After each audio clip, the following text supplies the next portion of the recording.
नमस्कार,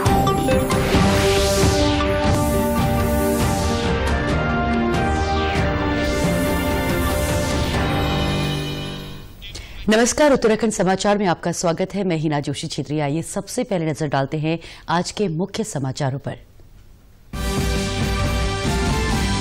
वित्त मंत्री निर्मला सीतारामन ने आत्मनिर्भर भारत रोजगार योजना का किया ऐलान। करीब 2,65,000 करोड़ रुपए के राहत पैकेज की घोषणा। वित्त मंत्री ने कहा, मजबूत हो रही है अर्थव्यवस्था। प्रधानमंत्री नरेंद्र मोदी ने आज 17वें आसियान भारत शिखर सम्मेलन की सह अध्यक्षता की। कनेक्टिविटी, समुद्री मामलों में सहयोग, व्यापार वाणिज्य समेत कई प्रमुख क्षेत्रों पर हुई चर्चा। नेशनल वाटर अवार्ड 2019 की घोषणा। अल्मोड़ा को नॉर्थ जोन में जल संरक्षण के लिए मिला पहला पुरस्कार। कोसी नदी के पुनर्जीवन अभियान के लिए लगातार दूसरे साल मिला अवार्ड। और त्योहारों में अगले 15 दिन कोविड से बचाव के लिए विशेष सतर्कता अभियान चलाने के निर्देश। मुख्यमंत्री त्रिवेंद्र सिंह रावत ने इस दौरान लैब टेक्नीशियन और आशा वर्कर की संख्या बढ़ाने को कहा। अब समाचार विस्तार से। वित्त मंत्री निर्मला सीतारामन ने आज कहा है कि देश की अर्थव्यवस्था मजबूत हो रही है। देश ने कोविड-19 महामारी का दृढ़तापूर्वक सामना किया और मृत्यु दर में कमी देखी जा रही है। वित्त मंत्री ने कहा कि पीएमआई सूचकांक, ऊर्जा के इस्तेमाल, जीएसटी वसूली और बैंकों के ऋणों और एफपीआई में निवेश में बढ़ोतरी से देश की आर्थिक व्यवस्था में बेहतरी के आसार हैं। आत्मनिर्भर भारत अभियान के तीसरे चरण में आज वित्त मंत्री निर्मला सीतारामन ने करीब 2,65,000 करोड़ रुपए के राहत पैकेज की घोषणा की। इनमें 12 श्रेणियों में राहत की घोषणा की गई है। रोजगार बढ़ाने के लिए आत्मनिर्भर भारत रोजगार योजना शुरू की गई है। केंद्र सरकार 2 साल तक 1,000 की संख्या वाले कर्मचारियों वाले संस्थाओं को नई भर्ती वाले कर्मचारियों के पीएफ का पूरा 24% सब्सिडी के रूप में देगी। ये 1 अक्टूबर 2020 से लागू होगा। इसमें उन लोगों को लाभ मिलेगा जो या तो पहले ईपीएफओ में रजिस्टर्ड नहीं थे, कर्मचारी भविष्य निधि में रजिस्टर्ड नहीं थे, अगर वो रजिस्टर्ड होते हैं नई संस्थाओं में, 15,000 से कम उनकी अगर तनख्वाह होती है प्रतिमाह तो वो इसके अंतर्गत लिए जाएंगे, या जिन्होंने 1 मार्च से लेकर 30 सितंबर के बीच में नौकरी जिनकी चली गई होगी और 1 अक्टूबर के बाद उनको वापस रोजगार मिला होगा और ईपीएफओ में उनकी रजिस्ट्रेशन हुई है तो उनको ही लाभ मिलेगा। से कम एम्प्लॉयज हैं, 1,000 तक एम्प्लॉयज हैं, उनमें जो कर्मचारी है उसके हिस्से का 12% और काम देने वाले का भी 12%, ये कुल मिलाकर 24%। ये केंद्र सरकार उनके वेजेस का यानी कि भत्ते का 24% जो है वो केंद्र सरकार योगदान देगी। 12% कर्मचारी का और 12% काम देने वाले का, ये 24% केंद्र सरकार उनका भत्ता देगी। जहां 1,000 से ज्यादा कर्मचारी हैं वहां पे केवल कर्मचारियों के हिस्से का जो 12% है वो केंद्र सरकार अपनी ओर से योगदान देगी। इसके साथ ही इमरजेंसी क्रेडिट लाइन स्कीम में भी अतिरिक्त छूट दी गई है। इस योजना को अगले साल मार्च तक बढ़ा दिया गया है। इसके अलावा इस योजना को आर्थिक रूप से 26 स्ट्रेस्ड क्षेत्रों में भी लागू किया जाएगा। तर्ज पर जो कामत कमेटी ने 26 स्ट्रेस्ड सेक्टर जो तनाव क्षेत्र वाले ऐसे उद्योग थे उनको और साथ में स्वास्थ्य के क्षेत्र को जोड़कर इसको इसमें लिया गया है ताकि 50 करोड़ तक की जिनकी आउटस्टैंडिंग है और उससे ज़्यादा यानी कि 500 करोड़ तक जो 29 फरवरी 2020 तक क्रेडिट लिमिट जो क्रेडिट आउटस्टैंडिंग उनकी है 50 करोड़ से लेकर 500 करोड़ तक उसको इसमें लिया गया। और इसमें आगे जो है इसमें अपर सीलिंग जो है कि कौन सी स्तर तक इसकी एनुअल टर्नओवर होगी उसमें भी राहत दी गई है, कोई इसमें वो लिमिट नहीं रखी गई है। कृषि क्षेत्र को खाद के लिए 65,000 करोड़ की अतिरिक्त मदद की जाएगी। वित्त राज्य मंत्री ने कहा कि खेतों में 17.8% की खपत बढ़ी है। ऐसे में किसानों को इससे मदद मिलेगी। ये जो 14 करोड़ किसान हमारे देश के हैं इनको सब्सिडी देकर फर्टिलाइजर दिया जाता है। जब इनका क्षेत्रफल बढ़ेगा, खपत भी फर्टिलाइजर की बढ़ेगी, तो इसके लिए माननीय वित्त मंत्री जी ने 65,000 करोड़ रुपए का अतिरिक्त प्रावधान किया है ताकि फर्टिलाइजर की कमी कहीं ना आए, खाद की कमी कहीं ना आए। प्रधानमंत्री नरेंद्र मोदी ने आज 17वें आसियान भारत शिखर सम्मेलन की सह अध्यक्षता की। उन्होंने कनेक्टिविटी, समुद्री मामलों में सहयोग, व्यापार और वाणिज्य और शिक्षा समेत कई प्रमुख क्षेत्रों में हुई प्रगति के बारे में चर्चा की। प्रधानमंत्री ने कहा कि भारत के साथ सहयोग को और मजबूत करने के लिए कई तरीकों पर बातचीत होनी चाहिए। सम्मेलन में कोविड-19 महामारी के बाद अर्थव्यवस्था में सुधार और क्षेत्रीय तथा अंतर्राष्ट्रीय जगत के घटनाक्रम पर भी चर्चा होगी। भारत और आसियान के बीच हर प्रकार की कनेक्टिविटी को बढ़ाना, फिजिकल, आर्थिक, सामाजिक, डिजिटल, फाइनेंशियल, मैरीटाइम हमारे लिए एक प्रमुख प्राथमिकता है। नेशनल वाटर अवार्ड 2019 की घोषणा हो गई है। अल्मोड़ा को नॉर्थ जोन में जल संरक्षण के लिए पहला पुरस्कार मिला है। कोसी नदी के पुनर्जीवन अभियान के लिए अल्मोड़ा को लगातार दूसरे वर्ष इस अवार्ड के लिए चुना गया है। दिल्ली में हुए वर्चुअल समारोह नेशनल वाटर अवार्ड घोषित किए गए। कार्यक्रम में उपराष्ट्रपति एम वेंकैया नायडू और केंद्रीय जल शक्ति मंत्री गजेंद्र सिंह शेखावत भी मौजूद थे। अल्मोड़ा अब जल प्रबंधन के लिए भी देश में मिसाल बन गया है। यहाँ जल संरचनाओं के संवर्धन की मुहिम ने उल्लेखनीय कामयाबी हासिल की है। बरसाती पानी रोकने और भूजल स्रोतों को रिचार्ज करने के लिए जिला प्रशासन की इस व्यापक मुहिम में तकरीबन 12 लाख ट्रेंच और गड्ढे खोदे गए।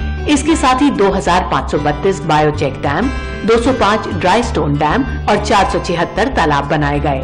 225 किलोमीटर लंबे क्षेत्र में झरनों और नदियों को पुनर्जीवित करने का काम भी अंतिम दौर में है। 285.5 हेक्टेयर क्षेत्र में 2 चरणों में वृक्षारोपण किया गया। इन प्रयासों से बरसाती पानी के संग्रहण की अतिरिक्त क्षमता विकसित हुई। अब सिंचाई के लिए भी कुल 360 मिलियन लीटर ज्यादा पानी मिल रहा है। इससे 14,400 हेक्टेयर क्षेत्र में अतिरिक्त सिंचाई क्षमता का विकास हुआ है। अल्मोड़ा जिला प्रशासन ने कामयाबी हासिल की है। अल्मोड़ा जिले को जल संरक्षण के लिए नॉर्थ जोन से बेस्ट डिस्ट्रिक्ट की कैटेगरी में प्रथम पुरस्कार से सम्मानित किया जाता है।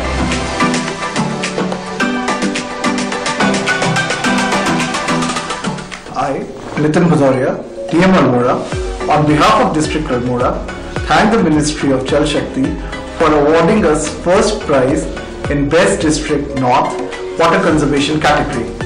This award is an endorsement of our efforts in this sector and will motivate us further to work in this area. Thank you.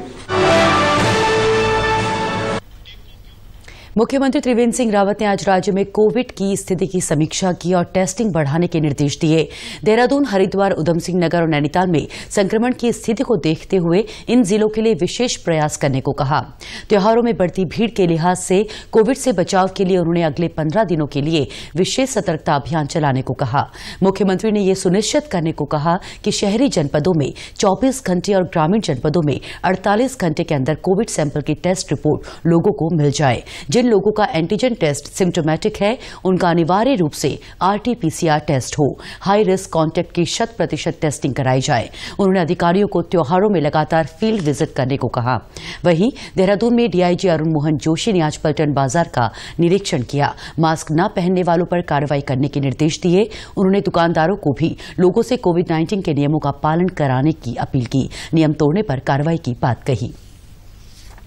आज धनतेरस की जिस तरह से सेलिब्रेशन है उसको लेकर के हम लोग का फोकस इसी बात पर है कि ट्रैफिक भी ठीक से चलता रहे और साथ ही साथ जो कोरोना का संक्रमण है उसको रोकने के लिए जो गाइडलाइंस हैं उनका भी ठीक से कंप्लायंस हो।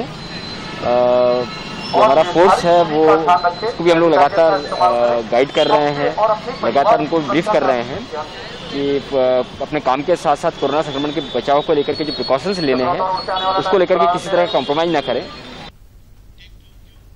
अल्मोड़ा के सल्ट क्षेत्र से विधायक सुरेंद्र सिंह जीना का कोरोना के चलते दिल्ली के सर गंगाराम अस्पताल में निधन हो गया है। उनकी पत्नी की भी कुछ दिनों पहले कोरोना संक्रमित होने की वजह से मृत्यु हुई थी। सुरेंद्र सिंह जीना सल्ट क्षेत्र से लगातार 3 बार विधायक बने। वहीं कोविड समीक्षा की बैठक में आज मुख्यमंत्री त्रिवेंद्र सिंह रावत समेत सभी अधिकारियों ने 2 मिनट का मौन रखा। मंत्री मदन कौशिक, हरक सिंह रावत, रेखा आर्य समेत कई लोगों ने उनके निधन पर दुख जताया है। उत्तराखंड के सभी विभाग अपने बजट का 1% भूमिगत जल रिचार्ज पर खर्च करेंगे। मुख्य सचिव ओम प्रकाश ने कहा है कि इसके लिए कैबिनेट स्तर पर भी प्रस्ताव रखा जाएगा।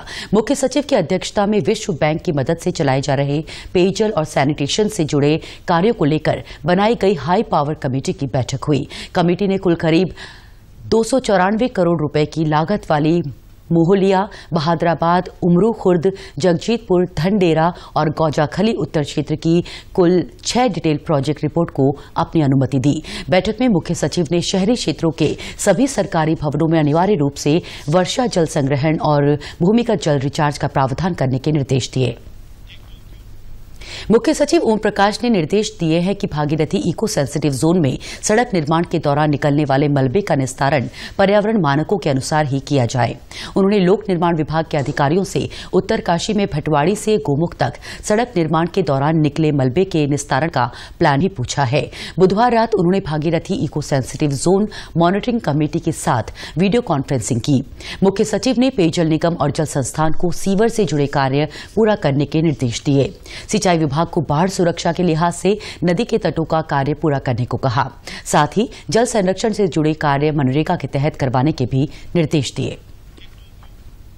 त्योहारों के समय देहरादून से चलने वाली 3 ट्रेनें रद्द होने से यात्री परेशान हैं। हरिद्वार में ज्वालापुर स्टेशन के पास रेलवे ओवरब्रिज के निर्माण की वजह से आज और कल 2 दिनों के लिए ट्रेनें रद्द की गई हैं। इनमें देहरादून नई दिल्ली शताब्दी एक्सप्रेस, देहरादून काठगोदाम जन शताब्दी एक्सप्रेस, देहरादून दिल्ली पूजा स्पेशल एक्सप्रेस ट्रेन शामिल हैं। देहरादून स्टेशन अधीक्षक ने इसके बारे में जानकारी दी। अभी जो कैंसिल हुई है उसमें शताब्दी है 2017, 2018, फिर 4041 अप, 04041 अप और आपकी नंदा देवी अभी 3-4 दिन से कैंसिल चल रही है। अभी उसका जो है मैसेज चलाने का नहीं आया। और आपकी जो प्रयागराज से जो चलनी थी वो 11 को वहां से चलनी थी और 12 को देहरादून से चलनी थी, वो भी कैंसिल है। वहीं ट्रेनें रद्द होने से यात्रियों को परेशानियों का सामना करना पड़ा। अब आप बताइए, लास्ट मोमेंट पे हमारे लिए कितनी परेशानी की बात है। बसेस देख रहे हैं, वोल्वो वगैरह भी सुबह 9 बजे की पूरी फुल है, एक भी सीट नहीं है हम दोनों हस्बैंड वाइफ के लिए। एडवांस आखिरी मौके पे हम लोग अब कैब बुक करें, क्या करें, कितनी परेशानी है। त्योहार का टाइम है। उत्तराखंड के समाचारों में आज बस इतना ही। चलते चलते मुख्य समाचार एक बार फिर। वित्त मंत्री निर्मला सीतारामन ने आत्मनिर्भर भारत रोजगार योजना का किया ऐलान। करीब 2,65,000 करोड़ रुपए के राहत पैकेज की घोषणा। वित्त मंत्री ने कहा, मजबूत हो रही है अर्थव्यवस्था। प्रधानमंत्री नरेंद्र मोदी ने आज 17वें आसियान भारत शिखर सम्मेलन की सह अध्यक्षता की। कनेक्टिविटी, समुद्री मामलों में सहयोग, व्यापार वाणिज्य समेत कई प्रमुख क्षेत्रों पर हुई चर्चा।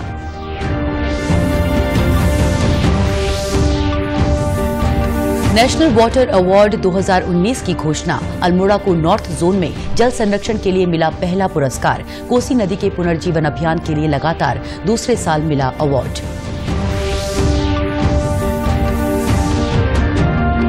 और त्योहारों में अगले 15 दिन कोविड से बचाव के लिए विशेष सतर्कता अभियान चलाने के निर्देश। मुख्यमंत्री त्रिवेंद्र सिंह रावत ने इस दौरान लैब टेक्नीशियन और आशा वर्कर की संख्या बढ़ाने को कहा।